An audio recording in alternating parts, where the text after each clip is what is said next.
Hey, sit next to you. I know. You're slumming it over here. I was like, where are we at? Because I'm like, Slumming it with the newbies. a long time ago.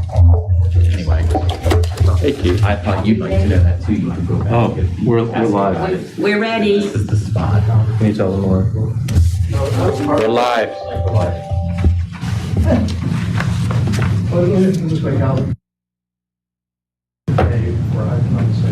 Do we have Dean on the phone? Dean was to call in. Hi. He's supposed to cut off all the lights. See Just Miriam. ask Dean if he's there. Dean, are you there? I see Miriam. I see Hector. Miriam, are you there? That one is looking. Wait, what's this red light? Does that mean we're mute? James Soper Do I have to unmute it? and color one. Yeah, I don't know who color one is. Nancy. Dean, are you there? I don't. He's not up there. No, he's not up there unless he's color one. I think we're color one. We are. Yeah. Hector, can you hear us? He's got himself muted. They're real red up there. Yeah. Ian. Miriam and Hector, can you guys unmute? Okay, great. Thank you, Miriam. Okay. Hector, is he there? There. Okay, well, we may not need Dean. Yeah. Are you there, Dean? Ask Hector. Oh, that was Hector. Okay. Confirming we don't need Dean.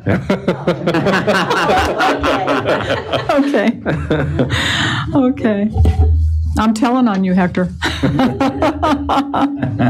Okay, we'll go ahead and get started. I call to order the special meeting of the Manassas Park Governing Body for August 12th, 2020. First, we have our usual statement. Per the General Assembly's approval of the Governor's amendment to the biennial budget, the governing body may now meet electronically without a quorum actually assembled in a single location and without the in-person governing body members voting on the participation of those who are remoting in. The following benchmarks for the meeting this evening have been met. First, the Governor has declared a state of emergency for the current COVID-19 pandemic in accordance with Code of Virginia. Second, the declared emergency makes it impractical or potentially unsafe for the governing body to assemble in a single location, and guidance from the state and federal government support this determination. Therefore, the governing body will be meeting with various members participating electronically through GoToMeeting. Third, the meeting is to discuss or transact the business statutorily required or necessary to continue operations of the governing body. Fourth, the governing body will make available a recording or transcript of the meeting on its website in accordance with Code of Virginia. Fifth, notice has been and will continue to be provided to the public using available methods. Lastly, we have made and will continue to make arrangements for public access through electronic means, including the ability to comment. Those participating electronically are Councilmember Miriam Machado, Councilmember Hector Sendejas, and Councilmember Hasib Javed. Those participating in person are Councilmember Donald Shoemaker, Councilmember Alana Mensing, Vice Mayor Preston Banks, and Mayor Jeanette Rischel. Before we approve the agenda and get started, I just wanted to read to you the statement that I made to the press at the press conference earlier today. As everyone knows, our city has suffered negative effects of the flash flood that caused a sinkhole to open up on Mosby Court. I first want to thank all staff that dealt with the results of this incredible weather-related event. They have worked so hard. They have had very long days, and we thank them very much. I also want to thank the City of Manassas for providing help to our city during this very difficult time. They have allowed us to temporarily create an access to that community through Stonewall Park, and we very much appreciate that. So thank you, City of Manassas. I will say that this should have been fixed over a decade ago. When I and the current governing body learned about the serious condition of the culvert, We placed a priority on Mosby and, of course, on other roads and culverts across the city. Unfortunately, the city was not able to move fast enough to fix Mosby because we had to secure funding due to the weak financial condition of the city. We had a weak fiscal position. This type of event is a direct result of a lack of incoming revenue that the city needs to address infrastructure and all unmet needs. So going forward, we will continue to prioritize and focus on needs of this type because we do not want this to happen again.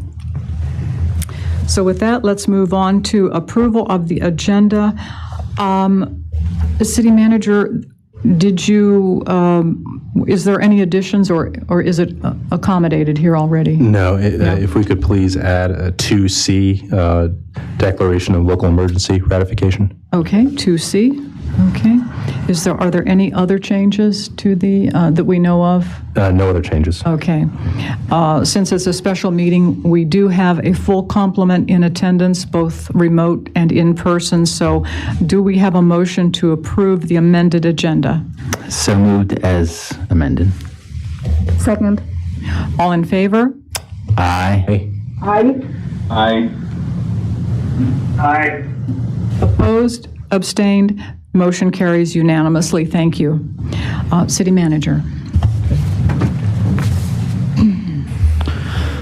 Good evening, members of the governing body. Today's been a pretty difficult day, but just to reiterate a lot of the points that the mayor's already made, I just want to thank staff for all of their hard work, especially the Public Works Department. They were rock stars today. The moment they came up with the idea to go ahead and build that temporary road, to executing it, it was a matter of hours that they had actually opened up access to our residents. So I really want to thank them for their hard work. Calvin and Allen as well for coordinating that effort, and also our police and fire for being on the scene. Captain Winston for being there early to address the media. It was pretty quick to get out there as well. So everyone really stepped up today to quickly respond to that. Parks and Rec for managing the hotline and for delivering water as well. So I really just want to thank staff for all their hard work of getting access for our residents to be able to get in and out. And tonight we're going to be talking about what happened. So Calvin will give you all a rundown of kind of what happened, structural issues, kind of what the next steps are from a temporary solution plus going back to the actual project itself. And when we're done with that, I believe that's item 2A, which we're in right now, and then 2B will actually talk about a resolution that the city attorney has crafted to provide us emergency procurement authority to go ahead and work with a contractor to build a temporary bridge for the subdivision. And then item 2C will be a ratification of a local declaration of emergency, which I'm typing up right now and I'll issue out. So I'll be seeking your ratification, and that's in the hopes of securing some state support for this emergency effort. The mayor's been in contact with our state representatives to see if we can get some state assistance. So we can go ahead and declare a local emergency for that subdivision and try to get some state funding to help us out. So with that, I'll turn it over to Calvin to kind of give a description of what happened and what we're working on. Good evening. Calvin Liddell, Director of Public Works. So as Mayor Rushnell pointed out in her statement, we've known about the failing condition of the Mosby culvert for some time. We've been concerned about the condition of the culvert. We've been having, I think, starting around 2015 annual inspections of the culvert performed to understand the exact condition of the culvert. We did apply for revenue sharing for this project in 2015.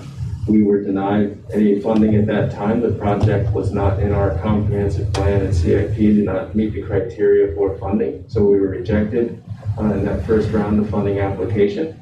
Revenue sharing acts on a 2-year cycle now, so it wasn't until the next round of revenue sharing funding application that we actually received funding from the state. By that time, we had made all the necessary moves to position the project into our CIP. Could you just remove your mask while you speak? It's a little hard to understand. Thank you. Sorry, I know that Alan might be called up here to speak, so I wanted to try. Is this better? Okay. Thank you. Yes. Thank you. So We did actually acquire funding for the project in 2017. The funding agreement was not formalized and approved until October 26, 2018. Since that time, we have come up with a 100% design plan of actual concrete box culverts, designed to accommodate an appropriate storm. The current culverts, many people would say, are undersized. Again, it's all up to how you're designing it, but we would typically want all of our culverts to meet the 100-year storm design. We had the plans in place. We had some hiccups. The current condition of the culvert, although the reports didn't say it was in imminent danger of failure, there was obvious signs of stress in the culvert. When we brought contractors out to look at the culvert and decide how we were going to manage to keep a single lane open during the entire construction process, the contractors were weary. Every contractor we spoke to had serious concerns about trying to remove the existing culvert without jeopardizing the culvert, without having a catastrophic failure. So at that time, Alan and I set out to discuss with Manassas the potential for the connection that you now see in our transportation portion of our comprehensive plan, which connects through Stonewall Park. With that connection in place, not actively using it as a connection, but there just in case something went wrong during construction, we felt as though contractors would go ahead and move forward with their bids and feel confident that if any catastrophic failure happened during construction, they weren't stranding hundreds of residents inside of a subdivision. We at that time, realizing the impacts it was going to have on Manassas and the community, not knowing that we would still be in a COVID crisis, not knowing that schools would still be shut down, we had to consider the impacts on Manassas as a community and what it was going to do to the Point of Wood subdivision in an already crowded area. So we started looking at some alternatives to build a separate stream crossing. Unfortunately, a separate stream crossing was going to take additional right-of-way acquisition, or at least easement acquisition. Was probably going to alter our application for wetlands disturbance slightly as well. And the total cost with easement and construction was going to put us over budget. So as anyone that's familiar with VDOT funding knows, we can't advertise a project that we're not funded for. So we would have had to have solved the funding equation first. So we brought in the engineers again. We sat them down and we said, listen, what can we do that's not this alternative crossing? So we came up with a sheet shoring approach, adding some additional culvert pieces downstream to allow a section to be open. That was going to be even more expensive than the other method and was going to have us likely trying to use a crane around some high voltage power lines, which was probably not logistically acceptable. So we decided at some point in the spring that we needed to take some action on the culvert. So we started exploring the option of a temporary lining of the culvert. And that's really where our focus has been for the past couple months. We brought in a lining contractor to see if it was doable. At first, it seemed very promising. We even informed VDOT of our intent to use VDOT funding to do this lining just to preserve the culvert until we could get a separate connection in place. Then we would revisit the box culvert solution, the correct solution. We were making the moves. We met lining companies on site. Unfortunately, when their contractor came out, we discovered that they would have to set up a crane in the middle of the road that would occupy both lanes, and there we were again, residents with no way in and out of the subdivision. So we were in the process of coordinating with their operations division to see if they could potentially use the EVOSA easement to set the crane off to the side. We were told that it's never really been done before, but it might be doable. So that's where we were with the project when we got the call this morning. We were already shifting gears, trying to get something done this summer to absolutely prevent this from happening, even though we had sort of said these real plans are going to have to sit on the back burner. So just to bring everybody up to speed on what we've been doing, this is where the project landed. This call this morning was the call that we never wanted to get. We truly didn't believe that the culvert was going to fail unless we had a absolutely catastrophic rainfall event looking at the initial numbers, this might have been that event. Obviously, the effect it had on the culvert, it washed out the roadway. It appears to have severely collapsed the end section of one of the culvert pipes. One still appears to be intact, but it was enough disturbance in the water on the upside of the stream to chew away the roadway, carry it downstream, and cause what everybody saw today. As of today, we have successfully created a bypass to the sanitary sewer. We were very fortunate. The sanitary sewer line that ran through the roadway that failed was ductile iron. That's not a usual occurrence, but because it was ductile iron, it actually held without breaking. So we did not have a sewage spill today. And the bypass is now in place so that we can cap that pipe and not have a sewage spill. We also had an issue that the water line did break. So we were losing a little bit of fresh water into the creek, but we were able to quickly valve that off, and we had to install another valve to permanently isolate that section. And now the residents who were experiencing low pressure through most of the day and a brief shutoff while we installed the valve are now back to the pressure that they're used to experiencing. So that's very fortunate. The other very fortunate piece is that there was no gas line running through that roadway. So there was no major gas leak or anything like that that had to be dealt with. Novec is overhead there, as we spoke of with the crane issue and the logistics of actually doing a crossing on the downstream side. And fortunately, Verizon made a very amenable decision today to go ahead and go aerial with their lines. So they're still in the process of making that changeover, but by the time they leave the site today, I expect their Verizon data lines will be overhead and out of the way. So the utilities in the area are all secured. The bypass is not something, the sewage bypass is not something we want to leave in place for a long time. It does come with a price, but it does keep us from having any sort of incident that we need to report, any spill that we need to clean up. So I feel really good about the work that was accomplished today. We can talk about the road connection. Again, I have to thank Manassas. Their deputy city manager was out there early. We received no opposition. They actually, helped us bring in materials, helped our crew install the temporary access road to Stonewall Park. Everything went really well. A few hiccups with the utility relocation or the utility solutions later, but the crew worked a very long, hard day and we're in a very good position. As of right now, they're trying to remove some of the major debris that's still remaining in the culvert area, so that with the rains that are called for tonight and tomorrow, that the water will safely travel down the stream where it's supposed to. We should have no upstream flooding. Again, culverts are a pinch point. Now we don't really have culverts. So the stream should flow better than it has been for some time. Unfortunately, the bankment is not stabilized. We'll probably see some scour. We'll probably see some adverse effects after the rain events. But there's only so much we can do with the equipment we have on site, and the crew is available to address it. You can only get so much done. This is a major roadway failure. We'll be very happy if we get all the big debris cleaned out of the pit tonight, so that nothing washes downstream and causes any other problems. Having said that, I think that's a good update on where we're at currently, what happened, how we got here. Anybody have any questions for me? I'd be happy to address them. Calvin, thank you very much, and please again extend our sincere thanks to everyone in your department.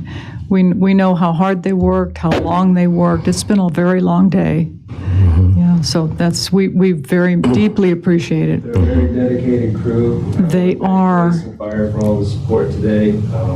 They are. We didn't just call on Manassas once today. I think we called on just about every single division they had at some point, even with the sewage bypass. You'd be surprised we're contacting their electrical division that we can get support poles to carry the bypass across the stream. So I literally think we called about everybody in Manassas today at some point, every single division asking for some assistance, and they provided it.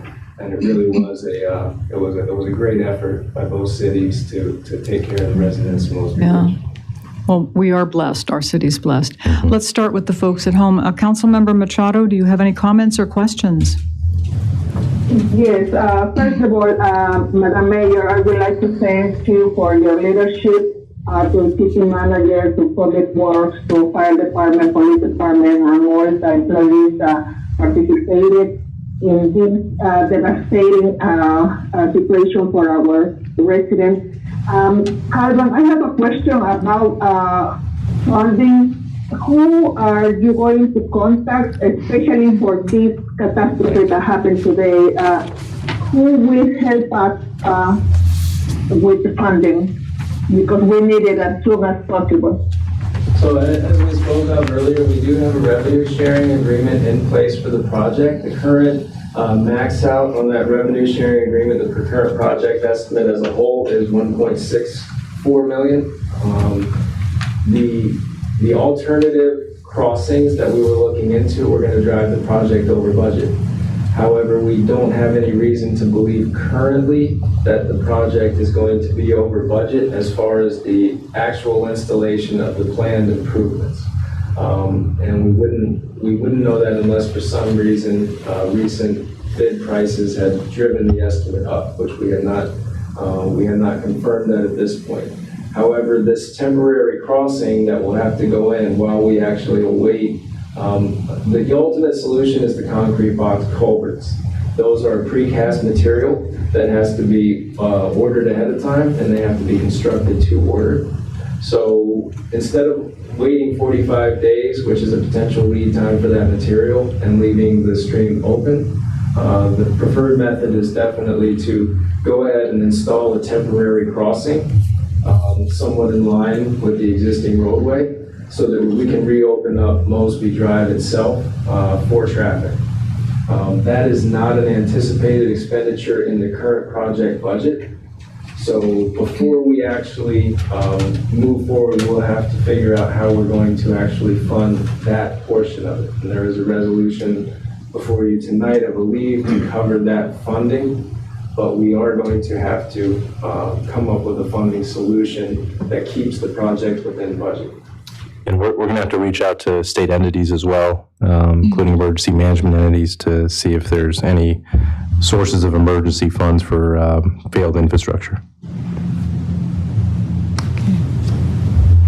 Okay. Councilmember Machado, do you have a follow-up? Yes, do you have a time estimate of when Mosby is going to be fixed?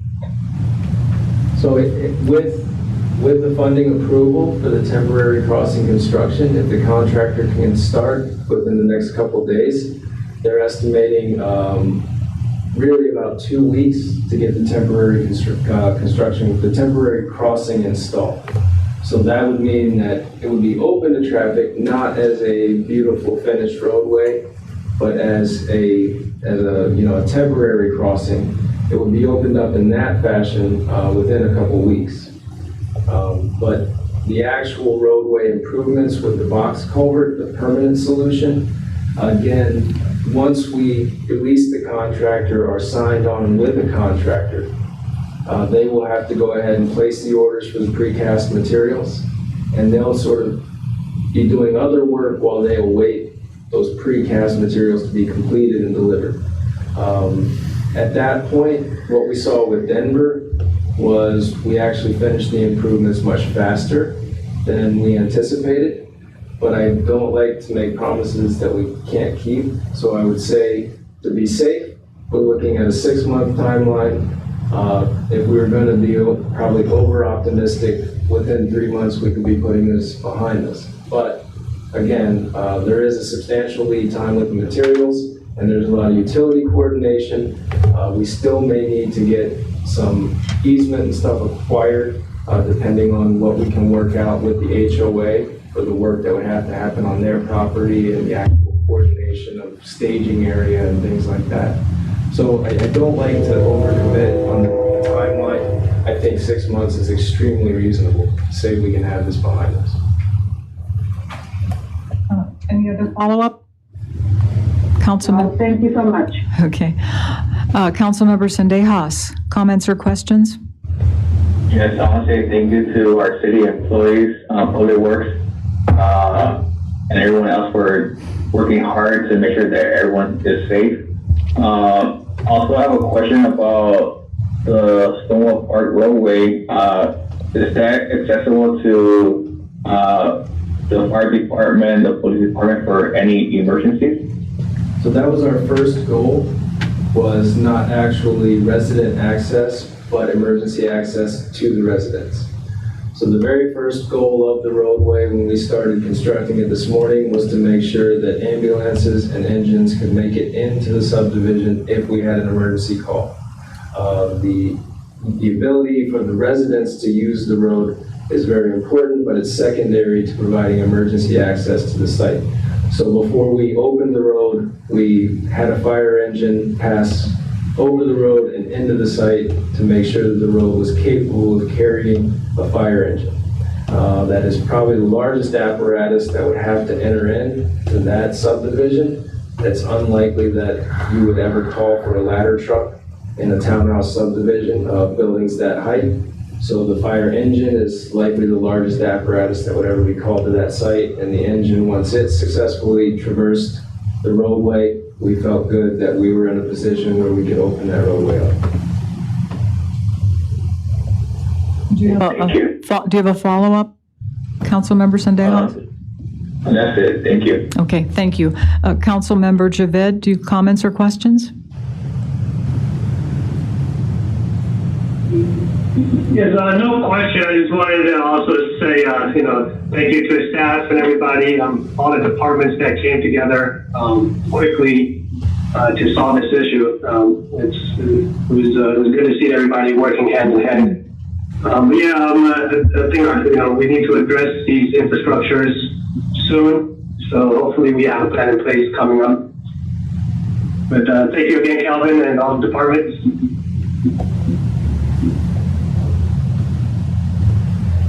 Do you have a follow-up, Councilmember Javed?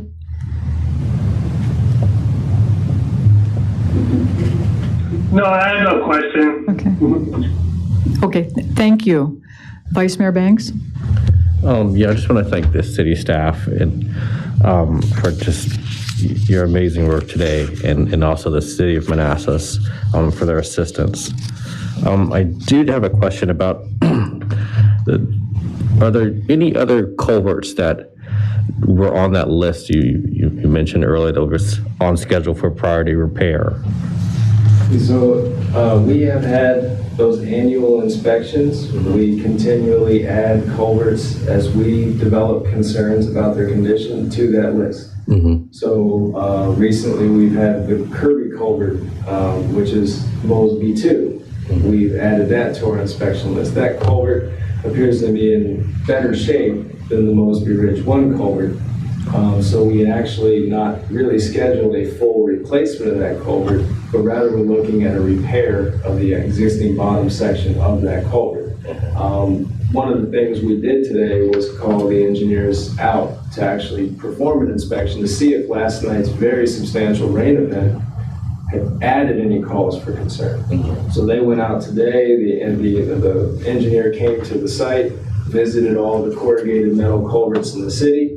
Alan went out and checked the concrete culvert at Courtney, and our staff went out and actually removed some blockage that had occurred overnight from the rains at that culvert. So we prepared that culvert for tonight's rains events.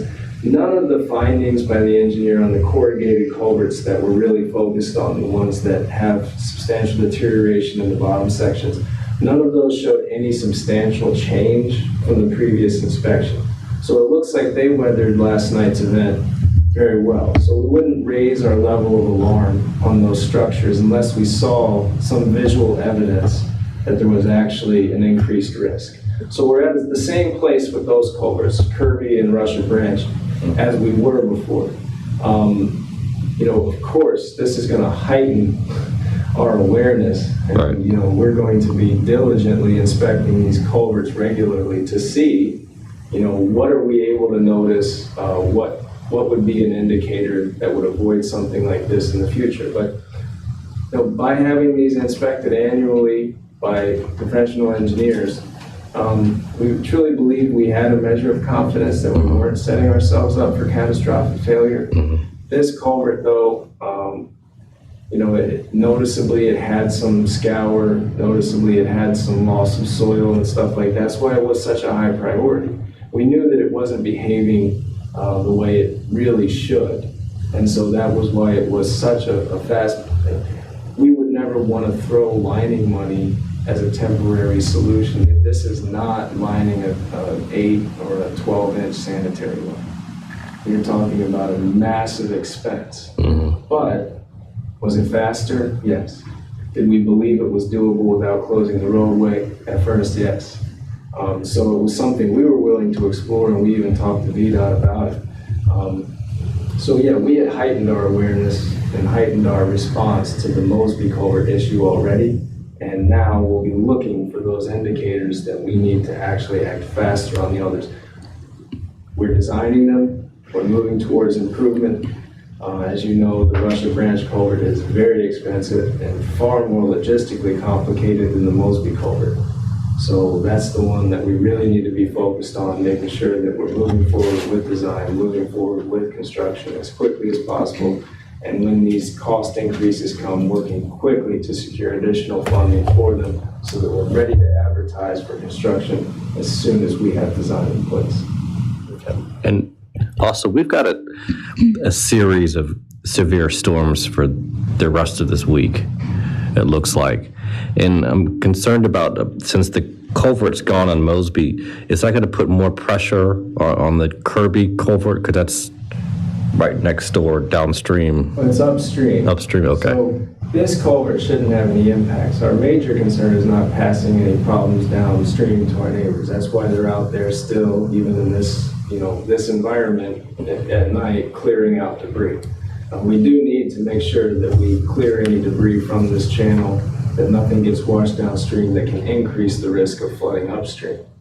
So, you know, we'll continue to work to remove the major debris from it. Again, in its current condition, it should flow better, pass water better than it has when it was constrained by culverts. But we don't want any of that roadway debris, sidewalk debris, curb and gutter debris to get tangled up downstream, you know, in tree stumps and things like that, create blockages, create scour, change the floodplain, impact people that weren't impacted before. So we'll continue to work towards that goal. Kirby should not be affected by this. It is upstream of this. So Kirby should be in the same shape it was before last night's event. Hopefully, we don't see the same amount of rainfall in the short period of time we saw last night. That was pretty substantial. It was a lot of thunder and lightning too. My last question is, with the collapse of a culvert, does that make it more expensive than originally planned? No, I think if you were to look at the temporary construction crossing and the proposal and the resolution tonight, the engineer would line out a reduced cost for a crossing like this because there's no cleanup required. In this case, there's a substantial amount of demolition and excavation still to do before they can place pipe in the stream. So you've got to think they will probably spend 2 to 3 days just getting ready to do what they would already be ready to do in a normal stream bed. So there is a substantial cost difference there, but it's just getting back to where we would be if we had a normal stream bed. That's going to be the challenge, getting the old culverts out, getting, you know, the loose dirt and debris out, and getting a nice surface to start this work on.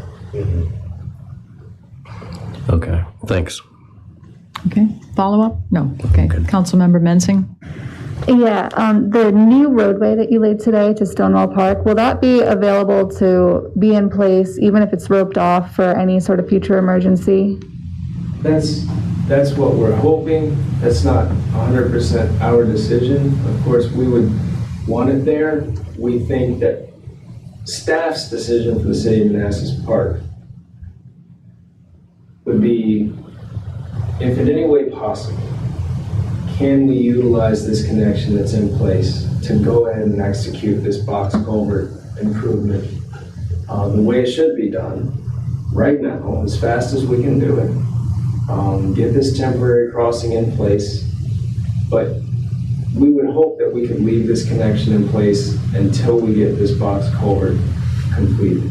Now, in the box culvert work that still needs to be done when that contractor starts, they can start on the downstream side, as they would usually prefer to do. They can install a few sections of this precast material, and they can develop a roadway.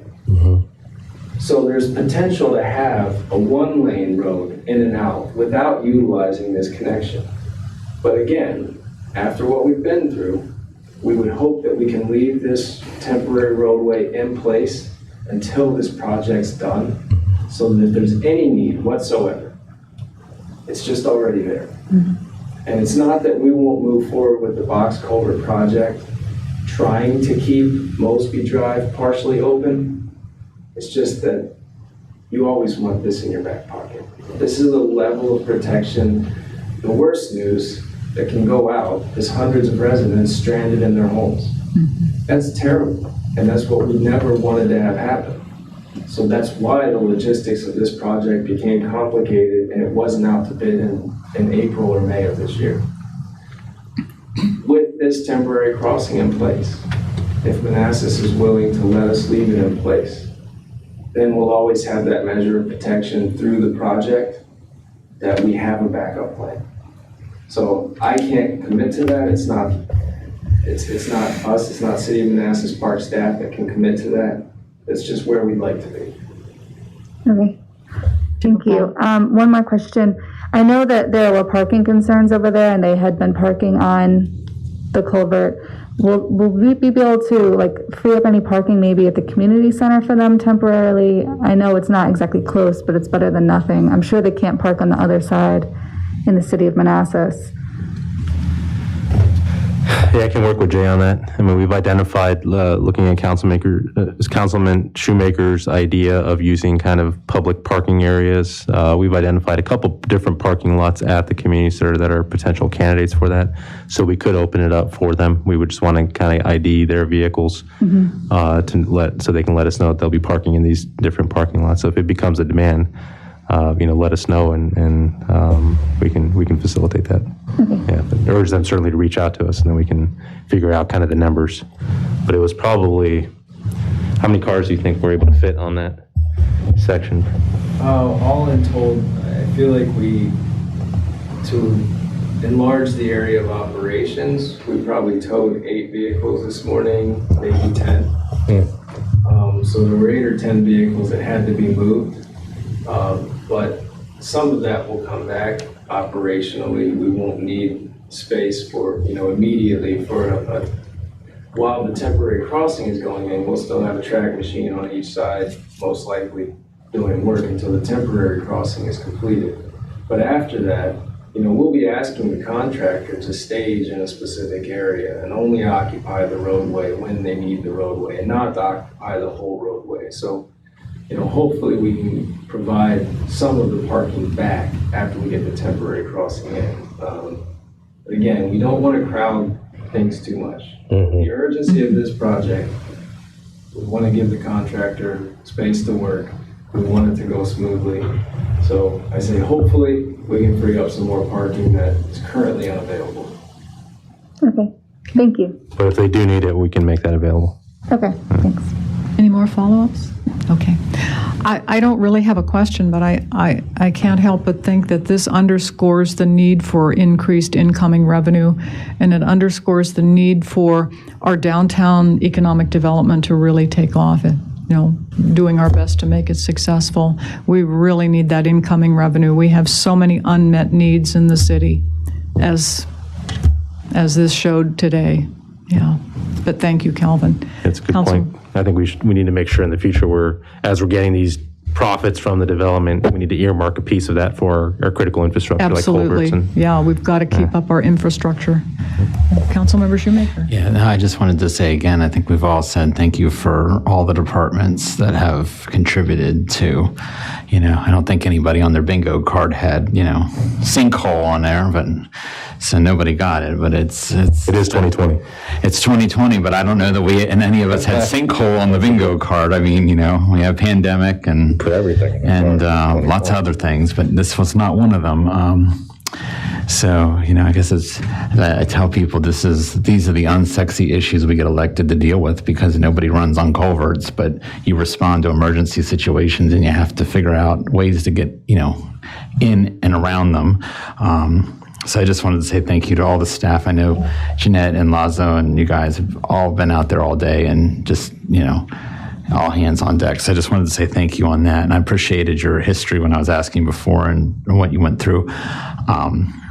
My only concern is that we approved the funding for this in October of 2018. And 22 months later, I know that there's been logistical issues and things like that, but I'm just a little concerned that we're now in August of 2020 and, now we had a catastrophic failure, even though we had, the money in place, we had city council on, support of the project. And I'm just concerned that this project was delayed so long now after initial conception and through the implementation process that, it just concerns me that we spent so much time and there were so many delays and then we had a catastrophic failure like this. If I can just make one point, because our transportation part of our CIP is actually the largest part of our CIP, yet we don't even have one transportation employee in all of our city at all. So we have our community development director who's doing 10 different job titles and our engineer managing all of our utilities as well. And then he needs to spend some time on transportation as well. So back to the mayor's point about the downtown, we're going to have to earmark some of that money for a transportation engineer or official. I'll leave that to Calvin to kind of come up with his recommendation to help the process, because these are complicated projects. And when you have people who are doing 20 different things for the city, it's hard to do all these things. Yeah. And so what Laszlo's describing is part of the unmet needs of the city. Right. I'm just bringing that concern forward because, there are obviously residents who are concerned about it as well. And I also would like to add, because I saw some negative comments from some residents. So I did a very cursory look of my own on the packets that I had at home printed. I keep everything, unfortunately. But I want people to know that we have taken these issues seriously, because I went back about 7 months and found where we've approved the application to get matching funds from VDOT for the project at Russia Branch, which is on Manassas Drive near the VRE. And we have already applied for those funds to be given, because we do recognize that we have infrastructure issues. And the city, one of the things that differentiates us is we do maintain our own transportation network. Counties, VDOT does theirs, but the cities specifically are tasked with maintaining all the parts of our network. And we do take it seriously. It's in our CIP. I pulled up because at the point when we approved the part from Manassas Drive, the money for Mosby Court is listed. So I do want people to know that we have taken these projects very seriously, and we have voted to approve. And some of these are millions of dollars, and some of them we're getting 50% back. But we are investing a lot of city money in order to maintain and enhance these types of projects as well. And I wanted to add to what you said. In addition to our taking it very seriously, staff also takes it extremely seriously. Some things are out of the control of staff. As Calvin said, they were in the process of trying to figure out how to provide ingress and egress to that community while the bridge is essentially out of commission. How long, and on that point, how many days or how many hours or how many weeks? Because your comment was you were concerned that the crane would be blocking the road for entry into the development. how long would it have to be there to do the relining? So each culvert has to be lined separately. Okay. And so the crane is there set up permanently. We're not talking about a crane that moves every day. You Okay. would go out, you would set the crane up one time. You might move it slightly from culvert to culvert when you get done with one culvert. The way we were explaining the process, you have the lining pieces for 72-inch and 96-inch culverts are so large that the crane is actually used to hold the liner up while it is fed through the pipe. And at that point, once the liner is successfully pulled through the pipe, it's a 2-week cure. So they do one culvert at a time, they pull the liner into place, they cure it for 2 whole weeks, then they move to the next culvert. So we were looking at probably 5 to 6 weeks of the road Okay. being shut down. Now,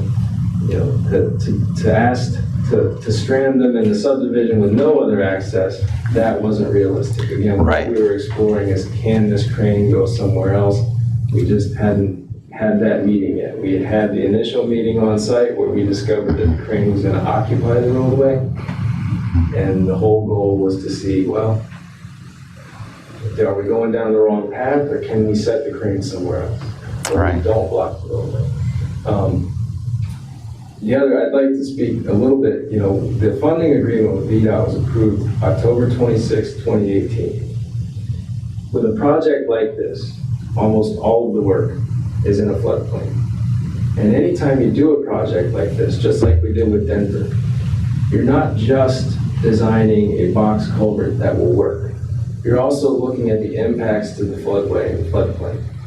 And that involves a conditional letter of map revision and a letter of map revision with FEMA. So all the work that has to be done on the engineering side is substantial, because you're not just doing a design of a culvert, but you're also preparing for a submission to actually alter the floodplain maps with FEMA. So I was actually quite pleased that with Bowman coming on board with this project, and actually probably not picking up the pieces and running with it until the end of 2019, that by January of 2018, that by January of 2020, we had 100% design, or 90% design, and 100% is right behind it.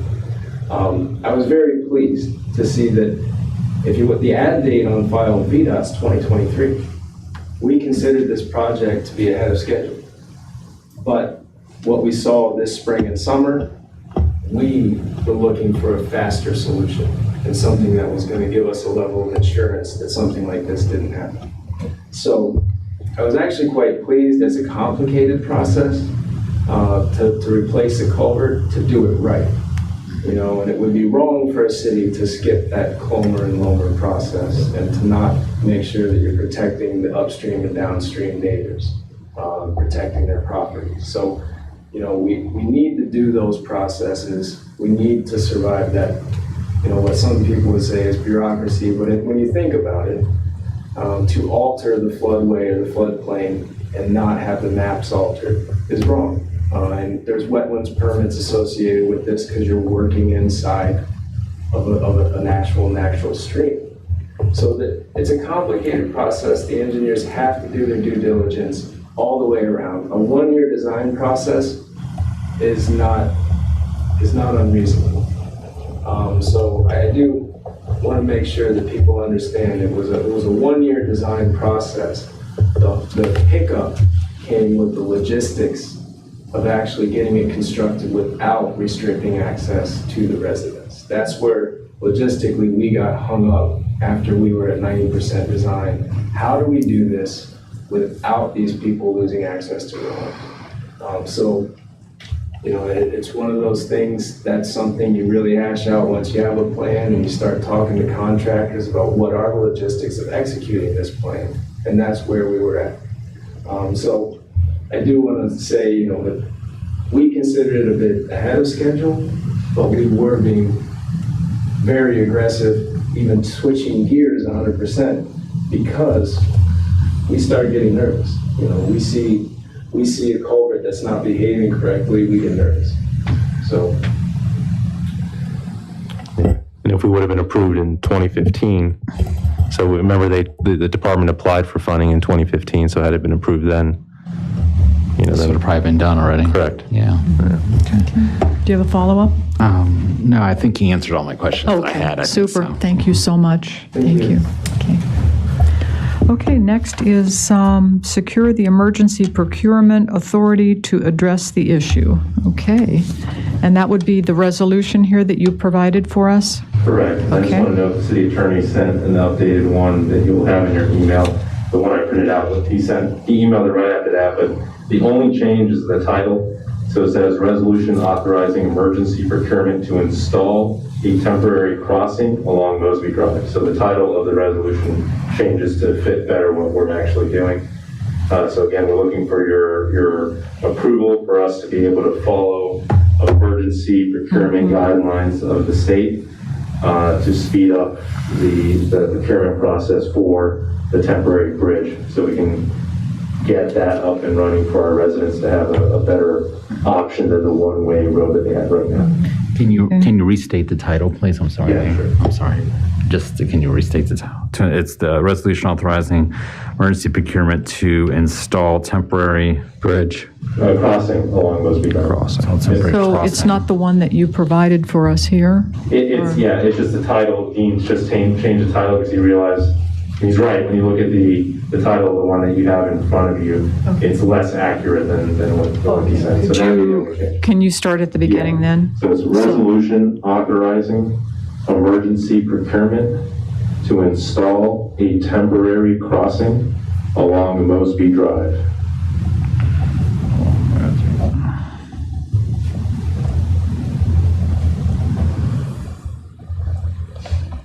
So again, we'd be looking for this because the option through Stonewall Park is a great temporary option. But number one, it's one way, or not one way, but one lane. So it can present some potential hazards there. And then again, we're worried if we keep having these major weather events, what's going to happen to that road as well. So we want to have the bridge option to make sure that we have no issues with getting our emergency vehicles to the subdivision and giving access for our residents to go out. And I want to thank the residents today, because Mayor and I were walking around, our police were walking around talking to residents, and they were all very polite and understanding and supportive of what we were doing to help them out. So they were very patient. They were all very gracious. Absolutely. Yes, And they had like serious issues, like I need to go to a doctor appointment. And there was a lot of medical issues that we had to help people out to facilitate this. That again shows kind of the importance of our transportation infrastructure for not just our emergency vehicle access, but for them to kind of access their own requirements as well. So let me make sure I got this down correctly for the sake of the motion. Resolution authorizing emergency procurement to install a temporary crossing along Mosby Drive. Correct. And that's all there is to it. Okay. So let's see if there's any questions. Councilmember Machado, do you have any questions? No, I don't have any questions. Thank you. Thank you. Councilmember Sendejas?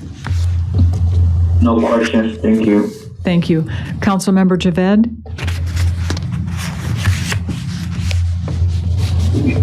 Yeah, what was the amount for the temporary bridge? So right now we have an estimate not to exceed $375,000.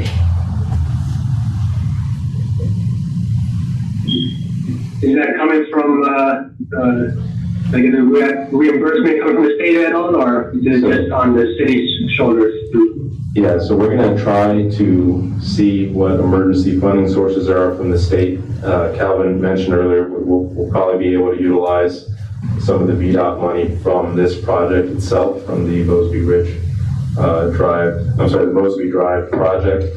But whatever kind of goes over from that project, let's say we have the set budget for that project and we go over by X amount because of this as well.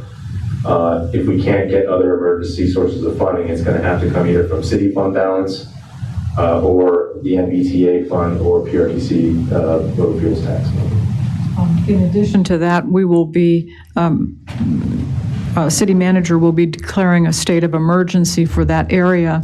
When I spoke with Delegate Rome earlier today, that this declaration of emergency is a precursor to her trying to get us some funding. No guarantees, but she's going to do her best to try to get us something. Sure. Do we have an assessment of the total damages cost yet, or? Damages, in reference specifically? Yeah, I mean, I know we're doing temporary fixes. The 375 is just for the bridge. Is there anything else that we would have to cover? Yeah, so then what we would do is we'd have a temporary bridge, and then when that's installed and while that's happening, Calvin and Allen will proceed with the actual total project to completely reconstruct that culvert and road. That will clean up everything. And that's likely 6 months time. Yeah, so approximately 6 months. Okay. Thank you. Thank you. Vice Mayor Banks? Yep. So how come this doesn't come out the water and sewer fund? Well, actually, that's good. I mean, Alan always considers this a stormwater project, but what we saw today, from a resident perspective, this is a transportation project. This is how their livelihood for how to get in and out. So you can, I think you'd be justified in using stormwater funds as well for the culvert, but certainly there's a big transportation component as well. But I think there would be some justification potentially using stormwater funds as well. But remember, our stormwater fund balance is tiny, and we're really trying to build that up for the Russia Brand Stream restoration project as well. So at this point, I wouldn't recommend tapping into the stormwater fund. Okay, thanks. Do you have a follow-up? Do you have a follow-up? Oh, no. Okay. Councilmember Mensing? No questions. Okay. I guess I was just going to follow up with Hasib's point was that, so we're going to try and get the emergency funds to the state. That's kind of the first pot of money. And then if we get some, but maybe not enough, then we do have PRTC gas tax revenue and MVTA 30% funds. You think that we have enough to cover this project? I think so, but I would treat this more as an emergency and not necessarily kind of a pre-planned transportation enhancement. So I'd probably recommend not tapping into those funds and keeping those for our continue to support our continual transportation goals. And this would have to come out of the fund balance. Again, it's the importance of having a fund balance for these types of events and building that up. And luckily, over the last few years, we've been able to build up a fund balance, and the picture's looking good for FY20 because of some major expenditure reductions. So I'm hoping we'll be able to add to the fund balance for the end of FY20. So I do recommend that whatever we can't get from the state, we tap into city fund balance to treat this as an emergency expenditure, similar to kind of with the schools with the air conditioning. Yeah. Hence the importance of reserves. Yeah, I mean, I'll speak for myself that instead of tapping reserve funds from the city, I'd really like to see us, tap either PRTC gas tax revenue or 30% funds because, as you said, it's a transportation project, even though it's unplanned. That's why we have a significant reserves in those accounts as well. We haven't spent down. So let me address the PRTC fuel tax.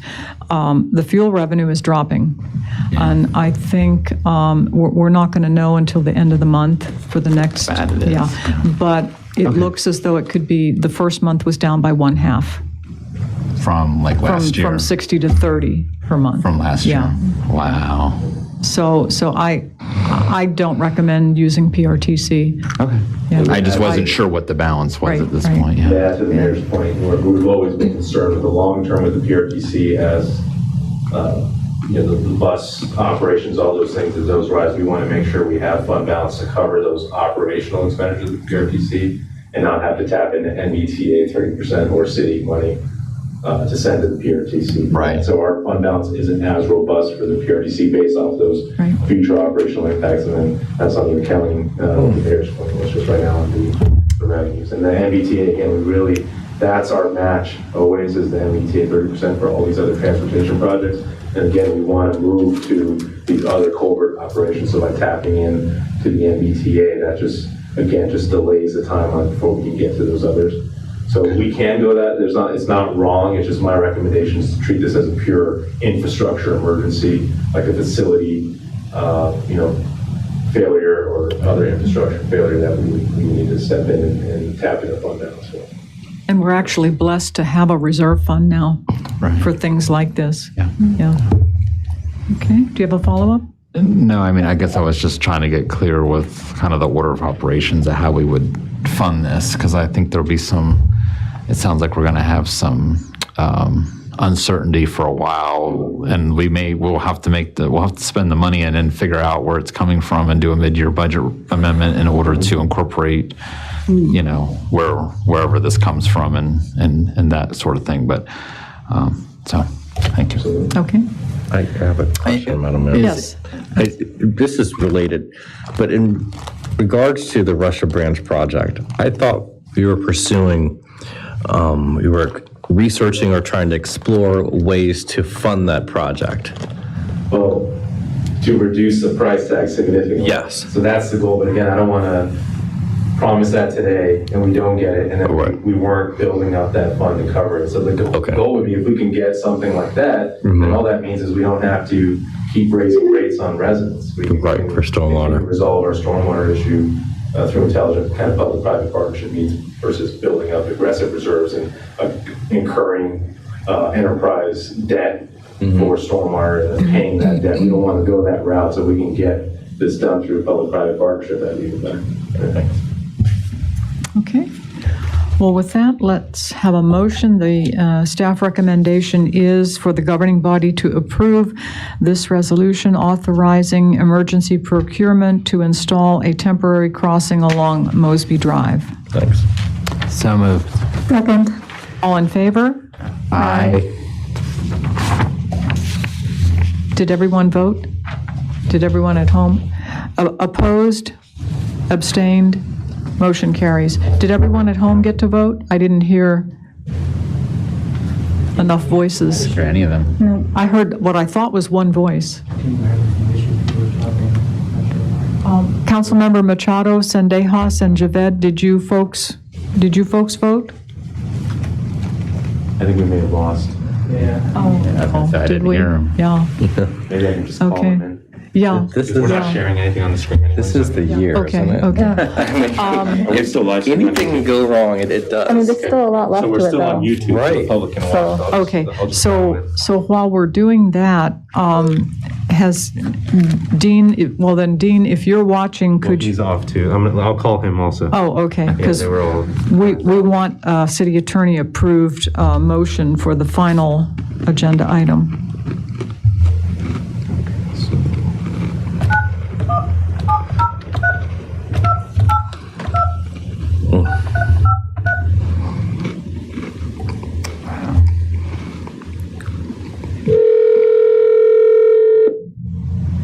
I just got logged off. That's Hasib.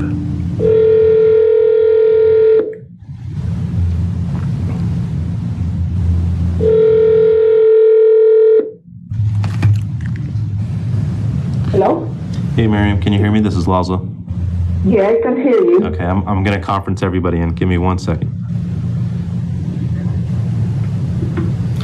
It's a great reminder for everybody at home is to buy your gas in Manassas Park, because every time you buy a gallon of gas, you pay the same tax, but it goes to the jurisdiction that you buy it in. So if you live in Manassas Park, please patronize one of our great stations. Hello, is he speaking? Hey, Hasib, this is Lazo. I'm I buy going all to my merge you gas in in. Manassas Hold on 1 Park. second. Yeah, I hit the Shell yesterday and used my gas points, $1.55 a gallon. Crazy. Well, I had gas points from Giant, and then you go to the Shell, it's 30 cents off. So I filled my car for $18. It was crazy. Are you going back to $18, And I'm like gonna call 6 cents. One last call. Hold on 1 second. You feel like they're doing a good job? Excellent job. I don't think people in that I can room. complain, but I haven't been there. I don't think it's been opened up. it's like we have the cheapest It gas is. anywhere. Yeah. It's all $1.85. I haven't It's seen a it small room, anywhere.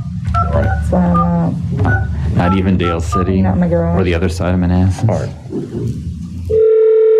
mom has 2 friends through COVID. Hey, Dean, let me merge you in. Really? All right. That's crazy. Okay, Miriam, are you still there? Yes, I'm here. Okay, Hector? Yes, I am. Okay, Hasib? Here. And Dean? I'm here. Okay, great, we got everybody. Super, super. I think we lost you folks at home when we were taking the vote. We've voted here, but how do you vote on the resolution? Are you yes, no, or abstain? Yes. Yes. Okay, Hasib? Yes. Okay, unanimous. Thank you, thank you. Now, the last one is declaration of emergency, and we needed Dean because we want a city attorney-approved motion for that when the time comes. Sure. Okay. So for that item, you can see what I typed up, and members of the governing body listening in from home. I emailed that to you as well, but I just issued a local declaration of emergency, as we discussed earlier, because of the potential risk to our residents for them to have access in and out of their subdivision, and for us to provide emergency vehicle access to that subdivision as a result of the collapse of Mosby Drive along the stream. So I issued a local declaration of emergency, and then I'll need you all to ratify that so we can make it official and move forward with trying to secure some state support. Councilmember Machado, do you have any comments or questions? Can we know how much is needed, more or less? Yeah, so right now, per the resolution, we're estimating the $375,000 for the emergency funding for the bridge. For the temporary bridge? Yeah, the temporary bridge. Yeah, okay. Thank you. Okay. Councilmember Sendejas, questions? No questions, thank Okay. you. Councilmember Javed?